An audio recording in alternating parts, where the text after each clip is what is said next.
जय गुरु जी, शुक्राना गुरु जी, अनंतम शुक्राना हमारे गुरु जी महाराज का। ओम नमः शिवाय, शिव जी सदा सहाय। ओम नमः शिवाय, गुरु जी सदा सहाय। अब सप्तम वायव्य संहिता उत्तरार्ध का 16th अध्याय हम पढ़ते हैं। शिव भक्ति में समयाहन संस्कार वर्णन। उपमन्यु बोले, पुण्य दिन में सब दोष विवर्जित देश में देशिक सम्मान संस्कार करें। पहले शिव शास्त्र में कही गई विधि से भूमि की परीक्षा कर विधान से मंडल की कल्पना करे, वेदी बनाकर उसके मध्य में कुंड बनाए, फिर रक्त होम आदि चूर्ण से ईश्वर का आह्वान करे, धनहीन सुंदर सिंदूर शालिनी वार के चूर्ण से आवाहन करे, फिर हाथ 2 हाथ का चौड़ा श्वेत या लाल कमल बना उसके अष्टदल का सविधि पूजन करे। इसकी सब विधियां आचार्य की आज्ञा से संपन्न करें। फिर द्रव्य सहित गुरु को दंडवत प्रणाम कर आशीर्वाद ग्रहण करें और गुरु दक्षिण शिष्य के ऊपर जल छिड़ककर पुष्प ताड़न कर उसका नेत्र बंधन खोले। गुरु शिष्य को अपनी दाहिनी ओर कुशा पर बैठाकर शिव आराधना करे। शिष्य आचार्य को ईश्वर जान प्रणाम करे। फिर शिवालय में जाकर देव की सविधि पूजा करे और 3 आहुतियां दे। नाड़ी संधान कर्म करे। शिव शास्त्र में कहे नियम से प्राणायाम करे। शिव स्मृति से मंत्रों को तृप्त करे और आचार्य प्रायश्चित की पूर्णाहुति देवे। फिर मूल मंत्र से 10 आहुतियां प्रदान करे। फिर शनैः शनैः शिव मंत्र का उच्चारण करें और जिस मंत्र में मन लगाए हुए शिव शिव मंत्र को सुने और शिवाचार्य शासन से शनैः शनैः स्वयं भी उच्चारण करें। फिर आचार्य शिष्य के निमित्त मंगलाचार कराए। कई महीने तक आचार्य इस मंत्र को शिष्य से आदेश कर ईश निरूपण द्वारा योगासन की शिक्षा दे और शिष्य व दीक्षा वाक्य उच्चारण करे। चाहे कुछ भी हो, बिना शिवार्चन के कभी भोजन न करे। जब तक मोह दूर न हो जाए तब तक गुरु निष्ठ हो, देव परायण रहे, तभी वह शिवाश्रम का अधिकारी होता है। पश्चात करन्यास कर अपने हाथ से ही भस्म लगाए। गुरु को रुद्राक्ष दे। इस प्रकार देव के प्रतिमा या लिंगात्मक लेकर पूजा हवन जप और ध्यान को सब वैसा ही साधन करे जैसे विधि गुरु ने दी हो। पश्चात नतशिर हो, आश्चर्य से सारे ज्ञान को सीखे और शंभु के रक्षार्थ मठ या घर में ही उनकी पूजा करता रहे।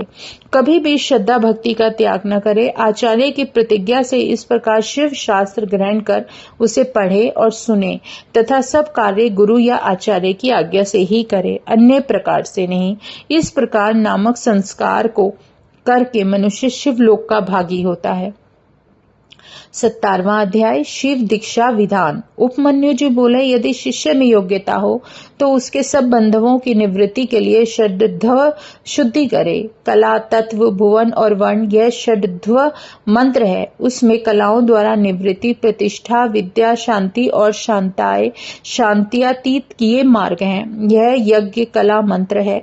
शिव से पृथ्वी तक सब तत्व मार्ग विद्यमान है, जो शुद्ध भी हैं और अशुद्ध भी, तथा जिसकी संख्या 26 है। आधार से उत्पन्न लोक योग्य जानकर अध्व शोधन करे। फिर आचार्य जैसा कहें उसके अनुसार पहले के समान सब क्रियाओं को करते हुए शिवाग्नि से में आधी खीर का हवन करे जो पहले से रखी हो और आधी खीर शिष्य के भोजन के निमित्त रखे। फिर पहले के समान सब मंत्रों का तर्पण करे और ओमकार से परे हुंकार तक पूर्णाहुति करे और ओम हुम नमः शिवाय स्वाहा में पूर्णाहुति करे। अग्नि प्रदीपन कर 3 आहुति दे। प्रत्येक मंत्र में मन की प्रदीप्त मूर्ति का विचार करे। फिर ब्राह्मण की कन्या के काते हुए सूत्र को त्रिगुण कर उस सूत को सूत्र से अभिमंत्रित कर शिष्य के शिखा के अग्रभाग में बांधे। फिर चरण के अंगुष्ठ से लेकर तालू के मध्य तक बैठी हुई सुषुम्ना नाड़ी को उस सूत्र से योजित करे। फिर मूल मंत्र से शांत मुद्रा ग्रहण कर अग्नि में 3 आहुतियां दे और निकटता की प्राप्ति करे। शांत्यातीत आदि 12 नामों एवं 11 तत्वों के आधार ईश्वर का ध्यान करे। फिर आचार्य उस सूत्र को शिष्य की देह में लपेटे, भोग भावना करे। फिर फल आदि तत्वों की व्याप्ति को देखे और काल व्याप्ति का मलादि में हवन कर कला को उद्दीप्त करे। इस प्रकार क्रम से शांत्यातीत करे। आहुति देते हुए मंडल में शिव का भजन करे। गुरु होम से बचा हुआ चरु शिष्य को दे और उस शिष्य मंगल रूप समझ आदर सहित भोजन करे। फिर 2 बार आचमन कर मंत्र का उच्चारण करे। फिर जो गुरु पंच गव्य दे तो शिष्य उसे भी भक्ति पूर्वक पान कर 2 बार आचमन करे और शिव का स्मरण करे। इस प्रकार और जितनी भी विधियां हैं आचार्य जैसे कराए वैसे करके शिष्य शिव दीक्षा का विधान करे। जय गुरु जी।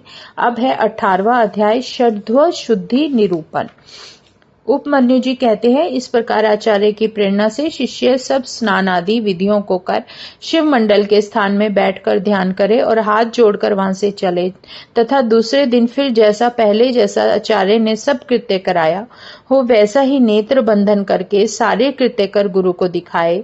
फिर पूर्व के समान ही मंडल में निर्माल्य को प्राप्त करे। ईशान देव की पूजा कर शिव अग्नि में होम करे। यदि शिष्य को रात्रि में दुस्वप्न आए हों तो उस दोष की शांति के लिए 150 और आहुतियां मूल मंत्र से देवे। फिर शिखा में सूत्र बांधकर जैसे पहले कला का आश्रय किया था वैसा ही करे।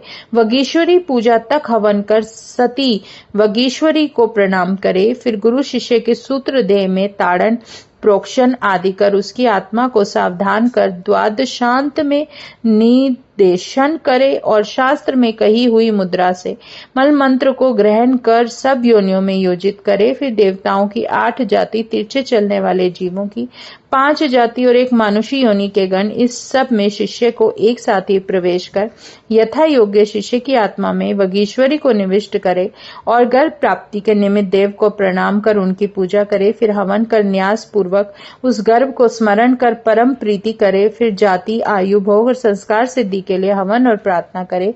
इससे भोक्तृत्व विषय और मल युक्त शरीर का शोधन होगा और शिष्य भोग रूप पाशों को छेदन करेगा।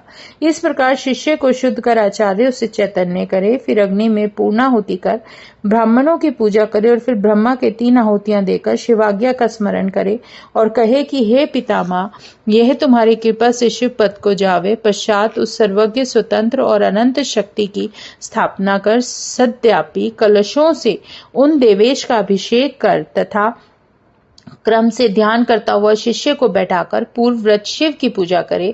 तब उसे शैवी विद्या प्रदान करे। उसमें पहले ओमकार और पीछे नमा लगाकर संपुट करे। इस प्रकार शिवाशिव के तत्व की पूजा का संग्रह कर उन्हें आसन आदि दे। फिर देवेश से अपने अनुष्ठान को सुकृत करने की प्रार्थना करे और यथा योग्य धन के अनुसार ऋत्वजों सहित सबका सत्कार करे और धन की कृपणता ना करे। जय गुरु जी। शुक्राना गुरु जी, अनंतम शुक्राना हमारे गुरु जी महाराज का। ओम नमः शिवाय। शिव जी सदा सहाय। ओम नमः शिवाय। गुरु जी सदा सहाय। शुक्राना, अनंतम शुक्राना। अब सप्तम वायव्य संहिता उत्तरार्ध के 18 अध्याय पूरे हो चुके हैं। जय गुरु जी।